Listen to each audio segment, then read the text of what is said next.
अब चलिए एक क्वेश्चन सॉल्व कर लेते हैं जिसमें हमें कहा है कि 3x4 ऑर्डर का एक मैट्रिक्स फॉर्म करनी है, जहाँ मैट्रिक्स का रिप्रेजेंटेशन कुछ इस तरह से होगा, ए आई जे, जैसे कि हमें पता आई रो है, जे कॉलम है। यहाँ पर ए आई जे को हमें आइडेंटिफाई कैसे करना है, by this formula half of mod of -3i plus J, correct. चलिए, तो क्योंकि आई ऑर्डर ऑफ मैट्रिक्स हमें क्या दिया हुआ है 3x4, तो चलिए यहाँ भी हमें पता है कि ए आई जे का ये जो आई और जे है वो क्या रिप्रेजेंट करता है, ऑर्डर ऑफ मैट्रिक्स। तो मुझे यहाँ क्लियर हो गया है कि आई की वैल्यू 3 ऑर्डर है, तो 1, 2 एंड 3 ले सकती हूँ। सिमिलरली ये जो बता रहा है, ये क्या बता रहा है, कॉलम की वैल्यूज बता रहा है, तो जे की वैल्यू मैं ले सकती हूँ 1, 2, 3 एंड 4। चलिए, अब हमारा फर्स्ट एलिमेंट क्या होगा, फर्स्ट एलिमेंट होगा मेरा आई की वैल्यू और जे की वैल्यू, जब मैं क्या ले रही हूँ I1 एंड J1, करेक्ट। तो फर्स्ट एलिमेंट होगा A11, जिसको मैं सॉल्व करूँगी हाफ ऑफ मॉड, सॉरी यहाँ पे मॉड अप्लाई करते हैं, मॉड ऑफ -3i प्लस जे, जे क्या हुआ 1, सॉल्व करें इसे, सो हाफ मॉड ऑफ -3, अरे चलिए थोड़ा प्रॉपर, -3 + 1, कितना आंसर आया है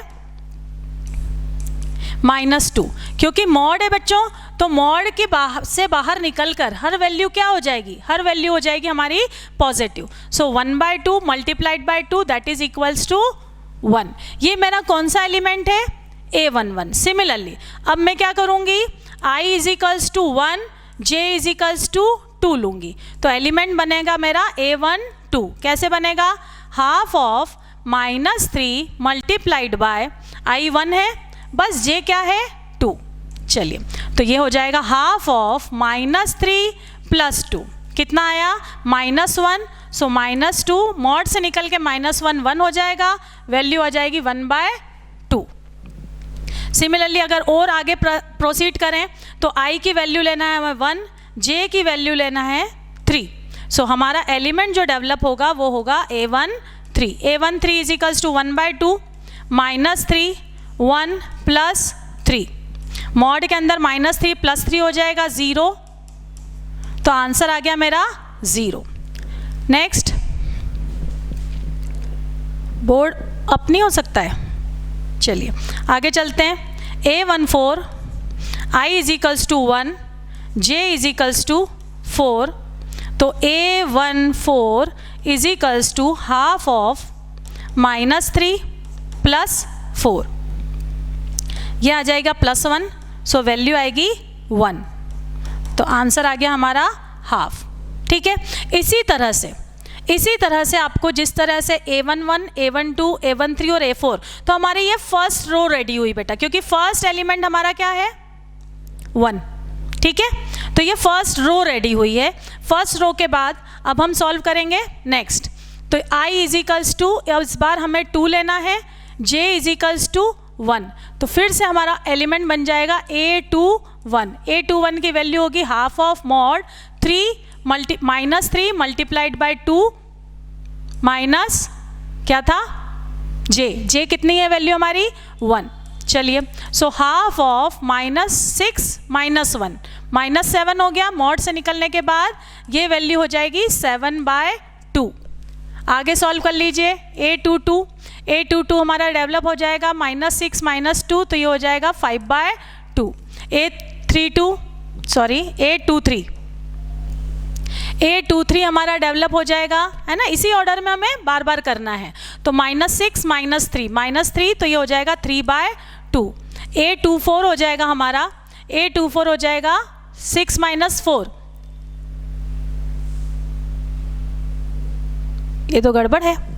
चलिए, तो -6 - 2 -8/2 होगा, यहाँ एलिमेंट मैंने गलत किए हैं, इसको फिर से करेक्ट करते हैं। -6 - 2 -8 -8/2 4, आगे -6 - 3 -9/2, तो ये हो जाएगा 9/2। -6 - 4 -10, तो ये हो जाएगा 5/2। 5 ओनली। चलिए करेक्ट, ये हमारा सेकेंड रो के एलिमेंट क्रिएट हो गए। अब जब हम i इजिकल्स टू 3 और j इजिकल्स टू j की वैल्यू चेंज करते जाएंगे, करेक्ट, 1 2 3 4, तो थर्ड एलिमेंट क्रिएट होगा, A31 डेवलप हो जाएगा मेरा, half of mod of -3 into 3 -1। क्या आंसर आ रहा है? -9 -1, 10/2, तो 10/2 की वैल्यू आ रही है 5। A32 हो जाएगा, A32 हो जाएगा 1/2, -9 -2 -11/2, तो इसे डायरेक्ट ही हम 11/2 लिख देते हैं। A33 हो गया हमारा -9 -3 12/2, तो 4, एंड A34 डेवलप हो गया हमारा -13/2, तो 13/2, करेक्ट। तो मैट्रिक्स मेरी क्या बनी? चलिए मैट्रिक्स अगर हम फॉर्म करें तो मैट्रिक्स फॉर्म हो गई A, जिसे हम रिप्रेजेंट करेंगे, पहला एलिमेंट कौन है? A11, करेक्ट, दूसरा कौन है? A12, A13 and then A14, A21, A22, A23, A24, A31, A32, A33 and A34, correct, यही है। चलिए तो इसको हम यहाँ पर इक्वलाइज कर देते, थोड़ा सा छोटी राइटिंग में लिख रही हूँ मैं, है ना। A11 का एलिमेंट क्या आया था, जरा चेक करते हैं। A11 का एलिमेंट आया मेरे पास, A11 के एलिमेंट आ गए हमारे पास, सबसे पहले 1, देन 1/2, देन 0, देन 1/2। तो यहाँ पर हमारा मैट्रिक्स डिराइव हो रही है 1, देन 1/2, देन 0, देन 1/2, ठीक है। सेकेंड रो के एलिमेंट क्या आ गए? सेकेंड रो के एलिमेंट आ गए 7/2, आगे आ गया है 4 के बाद है 9/2 एंड देन 5। थर्ड रो के एलिमेंट बन गए हैं 1/2, 11/2, देन 4 और फिर 13/2।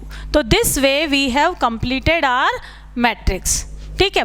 देखने में ये लेंदी लगता है, लेंदी मतलब लेंथ ज़्यादा लगती है, पर टफ नहीं है, वेरी इजी कैलकुलेशन है। हमें सिर्फ, और आप इसे प्रिसाइज भी कर सकते हैं, ज़रूरी नहीं कि आपको रिप्रेजेंट करना है, ठीक है। यू कैन डायरेक्टली अप्लाई, है ना, formula and place all the values in the matrix, so your final matrix will be created. Clear? चले आगे चलते हैं। एक और छोटा सा सवाल हमने लिया है, find the value of A, B, C and D। तो 4 वेरिएबल्स हैं हमारे पास A, B, C, D, जिसकी वैल्यू हमें फाइंड करनी है, और हमें इक्वेशंस की है in the form of matrix. Matrix के फॉर्म में इक्वेशन दिए। अब आप देखिए, हम चेक करिए, ये जो मैट्रिक्स है 2x2 ऑर्डर की है, ये जो मैट्रिक्स है ये भी 2x2 ऑर्डर की है। इसका मतलब है दो मैट्रिक्स को कंपेयर किया जा सकता है। हमने अभी भी कंपेयर करना सीखा था। कंपेयर में क्या होगा, दोनों मैट्रिक्स के करस्पॉन्डिंग एलिमेंट, मतलब फर्स्ट एलिमेंट से कंपेयर हो सकता है। तो I can write A minus B is equals to -1 and 2A plus C will be equalize with 5, है ना, 5 के साथ कंपेयर हो सकता है। Over here 2A minus B will be equal to 0 and 3C plus D will be equal to 13। अब हमें क्योंकि वैल्यूज फाइंड करनी है, तो देखिए ये आप एक लीनियर इक्वेशन बन गई है। अगर इसे equation number 1, equation number 2, equation number 3 और 4 से रिप्रेजेंट कर दें, ठीक है।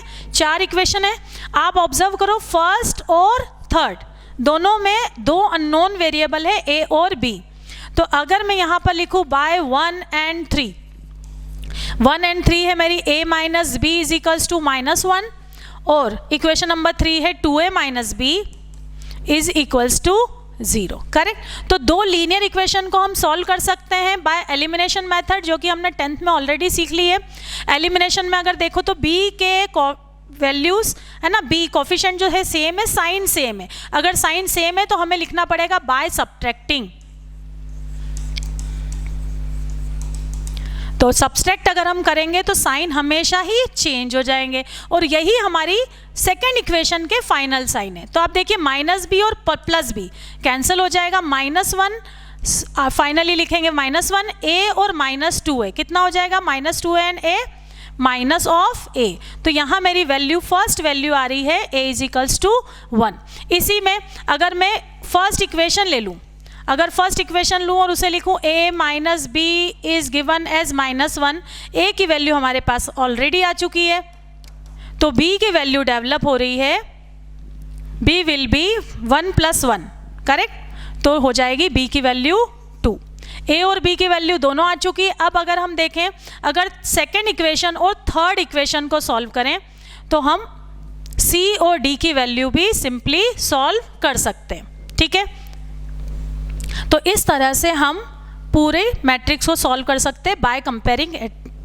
आज की क्लास में हमने इतना ही पढ़ा है, आगे हम और इससे रिलेटेड आगे टॉपिक्स लेंगे और उससे रिलेटेड क्वेश्चंस को सॉल्व करेंगे। आई होप आप लोगों को वीडियो पसंद आया है, जुड़े रहिए, नमस्ते।